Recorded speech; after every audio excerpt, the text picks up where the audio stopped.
ഇനാശുവേ എന്താണ്ടാ എന്റെ ചെക്കൻ ഫ്രാഞ്ചൈസിനൊരു സങ്കടം.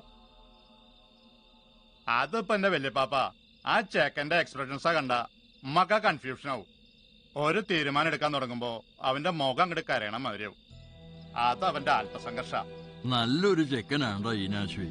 അവൻ കാരണവന്മാരുണ്ടാക്കിയത് നശിപ്പിച്ചിട്ടില്ലെന്ന് മാത്രമല്ല ഇരട്ടിപ്പിക്കുക ചെയ്തേ. കൈപ്പുണ്യമുള്ള ചെക്കനാ.